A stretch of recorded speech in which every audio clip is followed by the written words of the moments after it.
성경 말씀 보시겠습니다. 누가복음 23장 13절에서 25절입니다. 누가복음 23장 13절에서 25절 말씀 함께 읽습니다. 빌라도가 대제사장들과 관리들과 백성을 불러 모으고 이르되 너희가 이 사람이 백성을 미혹하는 자라 하여 내게 끌고 왔도다. 보라, 내가 너희 앞에서 신문하였으되 너희가 고발하는 일에 대하여 이 사람에게서 죄를 찾지 못하였고 헤롯이 또한 그렇게 하여 그를 우리에게 도로 보내었도다. 보라, 그가 행한 일에는 죽일 일이 없느니라.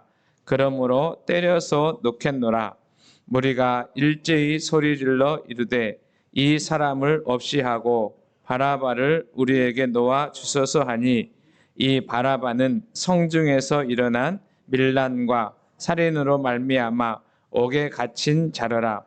빌라도는 예수를 놓고자 하여 다시 그들에게 말하되 그들은 소리질러 이르되 그를 십자가에 못 박게 하소서, 십자가에 못 박게 하소서 하는지라.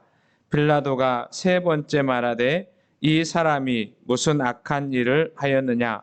나는 그에게서 죽일 죄를 찾지 못하였나니 때려서 놓으라 하니 그들이 큰 소리로 재촉하여 십자가에 못 박기를 구하니 그들의 소리가 이긴지라.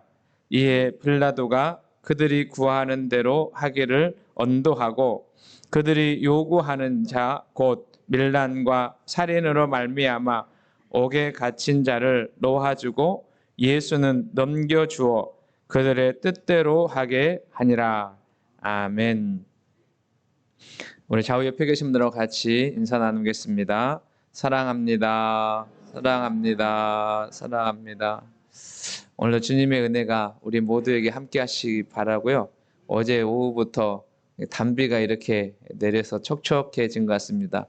우리 성도님들 가정에도 또 자녀들의 삶 속에서도 하나님의 은혜의 단비가 함께 하심으로 올 한 해도 주 안에서 평안한 삶을 살아가는 은혜가 있기를 소망합니다. 누가복음 23장에서는 예수님께서 신문 당하시는 그런 장면이 기록되고 있는데 빌라도는 예수님에게 죄가 없다는 것을 알았죠. 빌라도는 로마 총독으로서 예루살렘을 통치하는 그런 지도자였는데 어제 말씀을 읽어보고 또 오늘 우리가 함께 읽은 본문 말씀에도 보면 계속해서 예수가 죄가 없다라고 하는 것을 이야기합니다. 또 한 사람이 등장하는데 그 누구냐면 분봉왕이었던 헤롯입니다.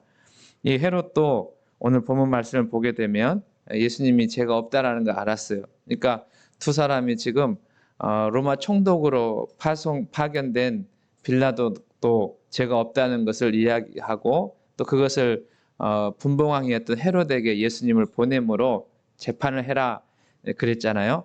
그런데 헤롯도 예수님에 대해서 물어보고 살펴보니 죄가 없다라는 것을 알았죠. 오늘 본문 보게 되면 14절에서 그렇게 이야기합니다. 빌라도가 내가 이 사람에게 죄를 찾지 못하였고 이렇게 표현하지 않습니까? 그래서 15절 보게 되면 15절에 보면 헤롯이 또한 그렇게 하여 어떻게 했다는 거예요? 예수님을 신문해 보니 예수님이 죄가 없다라는 것을 알았고 그래서 자기에게 보냈다라고 하는 이야기를 하고 있습니다. 그래서 예수님을 놓아주려고 노력해요. 빌라도는. 그러니까 적어도 한 3번 정도 그러는데 16절에 보면 때려서 놓겠노라 이렇게 말해요. 그런데 무리들이 그렇지 않다, 놓아주면 안 된다 그렇게 또 소리를 지르게 되니까 빌라도가 예수를 또 놓고자 그렇게 이야기합니다. 이 표현이 적어도 3번 정도 빌라도에게는 예수님을 놓아주고 싶은 마음이 있었다는 것을 우리가 알게 되죠. 그런데 그렇게 하지 못한 이유가 있었는데 그것은 뭐냐면 거기 주민들 때문에 그래요. 그러니까 무리들 때문에 밀란이 일어날까 두려워서 그가 판결하고 그리고 재판한 대로 행하지 않는 그런 것을 봅니다. 이제 우리나라도 4월 10일 날 선거를 앞에 두고 있지 않습니까? 선거를 잘 해야 되는데 이 국회의원이나 정치하는 분들이 정말 옳은 것을 선택하고 옳은 것을 따라가는 일이 정말 중요한데 그러지 못하는 경우가 있어요. 그 이유 중에 하나는 뭐냐면 사람들 때문에 또는 인기 때문에 또는 그 지위를 놓칠까 두려움 때문에 그것을 옳은 길을 따라가지 못하는 그러한 경우가 있게 되는 것을 봅니다. 반드시 자기 생각에는 이 일이 옳은 일이지만 많은 사람들이 반대하고 그리고 따라오지 않겠다라고 하는 그런 생각을 하게 되면 그것을 행하지 않는 경우가 종종 있는데 그것은 정치인들이나 오늘 본문에 등장하는 빌라도에게만 이런 일이 있느냐 그러지 않다는 거예요. 사실 가만히 생각해 보면 우리도 이러한 성향들이 있다라는 것을 살펴볼 수 있습니다. 그러니까 우리가 이 땅을 살아가면서 참된 그리스도인의 삶을 살고 복음에 합당한 자의 삶을 살고 하나님이 원하시는 그런 삶을 살아가는 길을 알고 말씀도 알고 어떻게 살아야 된다라고 하는 것도 알지만 그러나 때로는 사람들의 눈초리가 무서워서 또 그렇게 살게 되면 나에게 손해가 있고 또 어려움이 있지 않겠나라고 하는 그러한 생각들 때문에 바른 길을 걸어가지 못하는 그런 삶을 살아갈 때가 있다는 것을 우리가 생각하고 이 고난 주간을 살았으면 좋겠습니다. 사실 우리가 그런 길을 선택한다는 것도 쉬운 일이 아니지만 더 어려운 것은 뭐냐면 옳은 길을 따라간다고 하는 것이 힘들고 어려운 일이에요. 그런 삶을 살아가게 되면 우리에게 뭐가 있냐면 고난이 찾아오고 어려움이 찾아올 수 있습니다.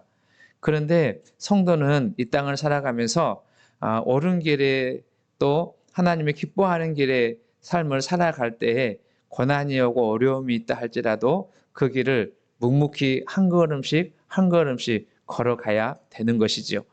저는 우리에게도 그러한 삶이 되기를 소망합니다. 그러기 위해서 우리에게 주님의 도우심이 필요해요. 주의 성령께서 우리가 바른 결정을 하고 바른 선택을 하는 것도 중요하지만 그 선택한 길을 묵묵히 걸어갈 수 있는 삶으로 살아낼 수 있는 것 우리 힘으로 우리의 의지로 안 되기 때문에 주님의 성령께서 우리 가운데 오셔서 우리의 마음과 생각을 지켜주시고 붙잡아 주시는 은혜가 있기를 소망합니다. 그래서 그 길이 힘들고 어려운 길이라 할지라도 그 길이 때로는 우리에게 손해가 있는 길이라 할지라도 그 길을 걸어가야 하는 것이죠.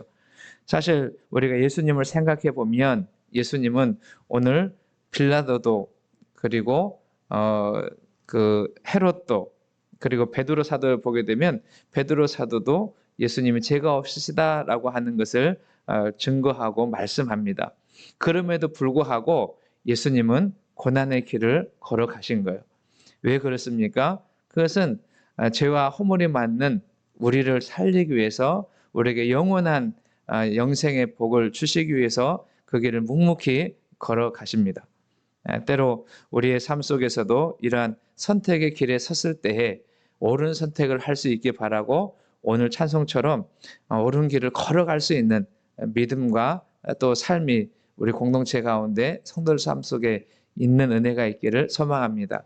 때로 그 길을 걸어가다가 눈물이 나고 힘이 들고 어렵다고 낙심하지 말고 포기하지 말고 우리 주님 바라보시고 우리 주님 걸어가신 그 길을 따라 믿음으로 한 걸음씩 한 걸음씩 걸어갈 때 주님께서 반드시 그 길에 승리를 허락하여 주실 것이고 우리도 그 고난에 승리할 수 있는 삶으로 인도해 줄 줄로 믿습니다. 우리 더 함께 속해 있는 모든 성도님들이 사람의 인기를 쫓아가지 말고 그리고 또 이익을 쫓아가지 말고 쉽지 않은 길이지만 주님께서 원하시는 길 선택하고 그 길을 걸어가는 참된 의인의 삶을 살아갈 수 있는 우리 모두가 되시기를 주님의 이름 축복합니다. 주님께서 그 길을 도와주실 줄로 믿습니다. 기도하겠습니다.